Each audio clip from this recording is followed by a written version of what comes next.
Class 10th का science का chapter number 2 जिसका नाम है एसिड्स बेसिस एंड सॉल्ट्स, इस चैप्टर की एक्टिविटी 2.8 को डिस्कस करते हैं। नेक्स्ट टॉपिक हमारे पास है एक्टिविटी 2.8। हमारे साइंस की बुक के अंदर जो एक्टिविटी 2.8 है उसे हमने डिस्कस करना है। चलो स्टार्ट करते हैं, फर्स्ट पॉइंट पे आते हैं। Take solutions of glucose, alcohol, hydrochloric acid, sulphuric acid etcetera. अरे भाई 4 सॉल्यूशंस हो गए, बहुत है और थोड़ी लेने की जरूरत है। देखो सबसे पहले ना आप अपने स्कूल की केमिस्ट्री लैब में जाओगे तो वहां पे आपको ये सारे सॉल्यूशंस मिल जाएंगे। क्या क्या लेना है? एक तो ग्लूकोज, सेकंड एल्कोहल, उसके बाद हाइड्रोक्लोरिक एसिड और सल्फ्यूरिक एसिड। तो इन भाई साहब को देखो, इन भाई साहब ने ये चारों सॉल्यूशंस को ले लिया। हमारे पास ग्लूकोज भी है, इस वाली बॉटल के अंदर एल्कोहल है, हाइड्रोक्लोरिक एसिड और सल्फ्यूरिक एसिड, सारे रिक्वायर्ड सॉल्यूशंस हमारे पास आ चुके हैं। अब आगे चलते हैं, सेकंड पॉइंट में देखते हैं क्या बोला जा रहा है।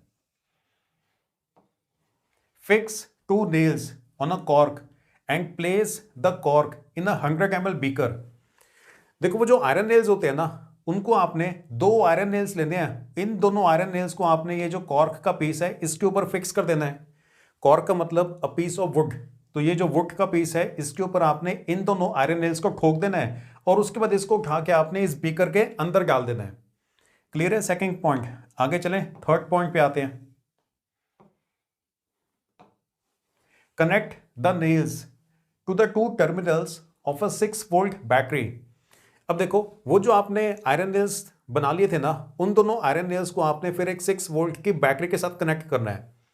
तो डायग्राम में आप देखो, अब देखो यहां पे 6 वोल्ट की बैटरी बोला जा रहा है ना, आपके स्कूल लैब के अंदर 6 वोल्ट की छोटे साइज की बैटरी अवेलेबल होगी, लेकिन हमारा बजट कम है, हमारे पास 6 वोल्ट की बैटरी तो है नहीं। तो भाई साहब की ये जो पुरानी कार है, इस कार के अंदर भी तो एक बैटरी होती है, तो हम कार की बैटरी से ही काम चला रहे हैं। अब जरा डायग्राम को ध्यान से देखो, ये हमारे पास बड़ा सा बीकर है, बीकर के अंदर ये कॉर्क रखा हुआ है। कॉर्क का मतलब a piece of wood, wood का जो कोई भी छोटा सा पीस होगा ना उसको आप कॉर्क बोल सकते हो। ये जो कॉर्क है इसके ऊपर ये हमने 2 आयरन के नेल्स को फिक्स किया हुआ है और इन दोनों आयरन नेल्स को वायर्स को यूज करके ऐसे बैटरी के साथ कनेक्ट कर दिया। कार के अंदर जो बैटरी है ना उसके साथ कनेक्ट कर दिया। आपके पास कोई छोटी मोटी बैटरी हो तो उसके साथ कनेक्ट करोगे तो भी बात बन जाएगी। एक और चीज ध्यान से देखो, ये वायर के बीच में हमने बल्ब को भी कनेक्ट किया हुआ है और कार का स्विच ऑन कर दिया हमने, लेकिन फिर भी बल्ब ग्लो नहीं कर रहा। अभी इस सिचुएशन के अंदर बल्ब ग्लो नहीं कर रहा, वो इसलिए क्योंकि सर्किट कंप्लीट नहीं है ना। ये देखो बैटरी का ये वाला जो पॉइंट है, इस पॉइंट से करंट स्टार्ट होगा, यहां तक पहुंच जाएगा। अब पहले नेल से दूसरे नेल तक करंट के पहुंचने का कोई रास्ता नहीं है। करंट ऐसे हवा के अंदर जंप लगा के नहीं जा सकता।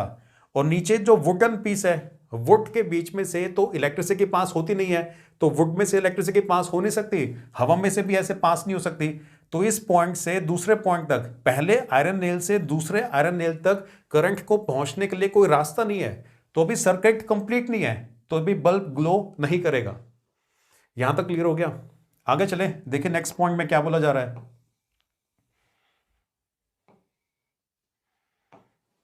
Now pour some dilute hydrochloric acid in the beaker and switch on the current। और फिर अगले पॉइंट में कह रहे हैं repeat with dilute sulfuric acid। What do you observe? Next point में बोला जा रहा है कि आप ना बीकर के अंदर hydrochloric acid, dilute hydrochloric acid के सॉल्यूशन को डाल दो, उसके बाद करंट को स्विच ऑन कर दो। तो देखते हैं कि ऐसा करने से क्या होगा। अब आप डायग्राम में देखो, वही सेम सेटअप है, बस बीकर के अंदर ना हमने हाइड्रोक्लोरिक एसिड के सॉल्यूशन को डाल दिया। यहां पे बीकर के अंदर अब हाइड्रोक्लोरिक एसिड का सॉल्यूशन भी प्रेजेंट है। अब आप कार स्टार्ट करोगे, मतलब बैटरी का स्विच ऑन करोगे, तब बल्ब ग्लो करेगा, क्योंकि अब करंट को पास होने के लिए रास्ता मिल गया है। जो सर्किट है ना वो कंप्लीट हो गया है। ये जो डाइल्यूट हाइड्रोक्लोरिक एसिड हमने डाली थी ना, डाइल्यूट हाइड्रोक्लोरिक एसिड का मतलब क्या होता है कि एसिड को आप वाटर के अंदर मिक्स करो, डाइल्यूट हाइड्रोक्लोरिक एसिड बन जाएगा। डाइल्यूट हाइड्रोक्लोरिक एसिड के अंदर positively and negatively charged ions present होते हैं। हाइड्रोक्लोरिक एसिड को पानी के अंदर डालोगे ना, तो जो वाटर मॉलिक्यूल्स हैं वो HCl हाइड्रोक्लोरिक एसिड के मॉलिक्यूल्स को डिसोसिएट कर देते हैं, जिसकी वजह से यहां पर अब इस वाले सॉल्यूशन के अंदर H पॉजिटिव आयंस और Cl नेगेटिव आयंस प्रेजेंट है, मतलब positively charged and negatively charged ions present है। आप ये भी कह सकते हो कि इस सॉल्यूशन के अंदर पॉजिटिव और नेगेटिवली चार्ज पार्टिकल्स प्रेजेंट है, जिसकी वजह से अब इसमें से करंट पास हो सकता है। अब यहां पे इस वाले पॉइंट से इस वाले पॉइंट तक करंट को जाने के लिए रास्ता मिल गया, क्योंकि बीच में लिक्विड है जिसके अंदर चार्ज पार्टिकल्स प्रेजेंट है। तो अब सर्किट कंप्लीट हो गया है, मतलब करंट के लिए, करंट को मूव करने के लिए पूरा रास्ता मिल गया है, तभी बल्ब ग्लो करेगा। अब हाइड्रोक्लोरिक एसिड को निकाल के अगर आप सल्फ्यूरिक एसिड को डालोगे ना, तो भी स्विच ऑन करोगे तब भी करंट पास होगा, क्योंकि सल्फ्यूरिक एसिड जो डाइल्यूट सल्फ्यूरिक एसिड होता है उसके अंदर भी positively and negatively charge particles present होते हैं। किसी भी एसिड को डालोगे यहां पे स्विच ऑन करोगे तो बल्ब ग्लो करेगा, क्योंकि एसिड्स के अंदर एसिड का कोई भी डाइल्यूट एसिड है ना, तो उसके अंदर चार्ज पार्टिकल्स प्रेजेंट होते हैं। अगर किसी स्ट्रॉन्ग एसिड को लोगे तब तो बल्ब अच्छे से ग्लो करेगा, अगर किसी वीक एसिड को लोगे तब भी बल्ब ग्लो करेगा, पर उसकी इंटेंसिटी कम होगी, क्योंकि जो वीक एसिड होता है ना उसके अंदर चार्ज पार्टिकल्स प्रेजेंट तो होते हैं लेकिन कम क्वांटिटी में प्रेजेंट होते हैं, तो इलेक्ट्रिसिटी पास तो होगी लेकिन लेसर क्वांटिटी में पास होगी, तो बल्ब ग्लो तो करेगा लेकिन कम इंटेंसिटी से ग्लो करेगा। क्लियर हो गया? एक और चीज है, उसके बाद ग्लूकोज भी तो लिया था, अल्कोहल भी तो लिया था। अगर आप यहां से एसिड हटा दो और ग्लूकोज को डालो फिर स्विच ऑन करो तो बल्ब ग्लो नहीं करेगा। जो ग्लूकोज है ना वो एक तरह से कार्बोहाइड्रेट है, कार्बन हाइड्रोजन और ऑक्सीजन से मिलकर बना होता है, कार्बोहाइड्रेट है। हमारी बॉडी के लिए कार्बोहाइड्रेट अच्छा होता है, लेकिन उसके अंदर चार्ज पार्टिकल्स प्रेजेंट नहीं होते हैं, तो ग्लूकोज डालने पे करंट पास नहीं हो पाएगा, क्योंकि ग्लूकोज के अंदर कोई चार्ज पार्टिकल्स पॉजिटिवली और नेगेटिवली चार्ज आयंस नहीं होते हैं। अल्कोहल अगर यहां पे डालेंगे ना तब भी स्विच ऑन करने पे करंट पास नहीं होगा, क्योंकि अल्कोहल के अंदर भी positively and negatively charge particles नहीं प्रेजेंट होते हैं। तो जब आप एसिड डालोगे, कोई भी एसिड डालो, चाहे स्ट्रॉन्ग एसिड डालो चाहे वीक एसिड डालो, यहां पर तो दोनों के दोनों स्ट्रॉन्ग एसिड ही डाले थे। जो हाइड्रोक्लोरिक एसिड है वो काफी ज्यादा स्ट्रॉन्ग एसिड है, जो सल्फ्यूरिक एसिड है वो भी काफी ज्यादा स्ट्रॉन्ग एसिड है। तो एसिड डालने पे सर्किट कंप्लीट होगा, करंट पास होगा, बल्ब ग्लो करेगा।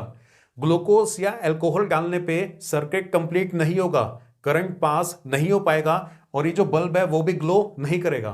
क्लियर हो गया? आगे देखें, नेक्स्ट पॉइंट में कह रहे हैं repeat the experiment with glucose and alcohol separately. What do you observe? देखो, ग्लूकोज के साथ ऑब्जर्वेशन होगी कि बल्ब ग्लो नहीं करता क्योंकि सर्किट कंप्लीट नहीं है। अल्कोहल के साथ भी सेम ऑब्जर्वेशन होगी, सर्किट कंप्लीट नहीं हो पा रहा, अल्कोहल के अंदर भी चार्ज पार्टिकल्स नहीं होते हैं, तो बल्ब ग्लो नहीं करेगा। Does the bulb glow in all cases? सारे केसेस के अंदर बल्ब ग्लो नहीं करता, एसिड के अंदर करेगा, ये ग्लूकोज और अल्कोहल के अंदर नहीं करेगा। अब देखिए कि आप अपनी ऑब्जर्वेशन में क्या लिखोगे। ऑब्जर्वेशन में फर्स्ट पॉइंट में आप ये लिखोगे, when dilute hydrochloric acid is present in the beaker then the bulb will glow. जब हाइड्रोक्लोरिक एसिड प्रेजेंट था ना बीकर के अंदर, तब बल्ब ग्लो करेगा, क्योंकि ये देखो, इन एन एक्वस सॉल्यूशन, पानी के अंदर जब आप एसिड को डिसॉल्व कर देते हो ना तो उसका एक्वस सॉल्यूशन बन जाता है। In an aqueous solution acids dissociate into ions. ये देखो, ये वाले डायग्राम में देखना, ये हमारे पास हाइड्रोक्लोरिक एसिड है, आपने इसको पानी के अंदर डाल दिया तो वाटर मॉलिक्यूल्स चारों तरफ से इसको घेर लेंगे। उसके बाद ये जो हाइड्रोजन और क्लोरीन वाला पार्ट है ना, इन दोनों को अलग अलग कर देंगे। चारों तरफ से वाटर मॉलिक्यूल्स इसको घेर लेंगे, एच वाले पार्ट को उस तरफ और क्लोरीन वाले पार्ट को इस तरफ खींचेंगे, जिसकी वजह से ये डिसोसिएट हो जाएगा, टूट जाएगा, और H पॉजिटिव और Cl नेगेटिव आयंस जनरेट हो जाएंगे। तो हाइड्रोक्लोरिक एसिड का जो एक्वस सॉल्यूशन होता है उसके अंदर positively charged and negatively charged ions present होते हैं। इन आयंस के प्रेजेंट होने की वजह से ही इलेक्ट्रिसिटी इसके बीच में से पास हो पाती है। क्लियर हो गया? आगे देखें, जो सल्फ्यूरिक एसिड है ना उसके अंदर भी ऐसा ही होता है। ये देखो, ये हमारे पास सल्फ्यूरिक एसिड है, सल्फ्यूरिक एसिड H2SO4, इसको जब आप पानी के अंदर डालोगे तो वाटर मॉलिक्यूल्स इसको भी चारों तरफ से घेर लेंगे। तो सबसे पहले क्या होता है, ये जो इसमें H2 है ना, हाइड्रोजन के 2 एटम्स प्रेजेंट है ना, सबसे पहले तो एक एटम अलग हो जाता होता है, तो H पॉजिटिव और HSO4 नेगेटिव आयंस जनरेट हो जाते हैं। एक तो ये H पॉजिटिव आयंस जनरेट हो गए, ये जो दूसरा हिस्सा है ना, जो ये वाला पार्ट है, ये दोबारा से आगे डिसोसिएट होता है। इसमें से भी ये जो H वाला पार्ट है वो अलग हो जाता है और ये sulphuric ion SO4 2 negative ion अलग जनरेट हो जाता है। तो सल्फ्यूरिक एसिड को भी जब आप पानी के अंदर डालते हो, इसका जो एक्वा सॉल्यूशन होता है उसके अंदर भी positively and negatively charged ions present होते हैं। क्योंकि इसके अंदर भी पॉजिटिव और नेगेटिवली चार्ज पार्टिकल्स प्रेजेंट है, तो सल्फ्यूरिक एसिड में से भी इलेक्ट्रिसिटी पास हो सकती है। क्लियर हो गया? तो सल्फ्यूरिक एसिड के केस में भी जो बल्ब है ना वो ग्लो करेगा, क्योंकि इसमें से इलेक्ट्रिसिटी पास हो सकती है। अपनी ऑब्जर्वेशन में लास्ट में आप ये लिखोगे कि with glucose and alcohol solutions the bulb will not glow. जो ग्लूकोज है या जो अल्कोहल है उन केसेस में बल्ब ग्लो नहीं करेगा, क्योंकि ये डिसोसिएट नहीं होते हैं आयंस पैदा करने के लिए। ग्लूकोज के अंदर, ग्लूकोज क्या है? कार्बोहाइड्रेट है। कार्बन, हाइड्रोजन और ऑक्सीजन से मिलकर जो चीज बनती है उसको कार्बोहाइड्रेट बोलते हैं। जो कार्बोहाइड्रेट्स होते हैं वो हमारे बॉडी के लिए अच्छे होते हैं, लेकिन उनके अंदर आयंस प्रेजेंट नहीं होते। अल्कोहल के अंदर भी आयंस प्रेजेंट नहीं होते। इस रीजन की वजह से ग्लूकोज और अल्कोहल में से इलेक्ट्रिसिटी पास नहीं होगी। जो एसिड्स है ना, हाइड्रोक्लोरिक एसिड और सल्फ्यूरिक एसिड, इन दोनों में से इलेक्ट्रिसिटी पास हो जाएगी। अगर आप यहां तक पहुंचे गए हो तो प्लीज वीडियो को लाइक कर देना और चैनल को सब्सक्राइब कर लो।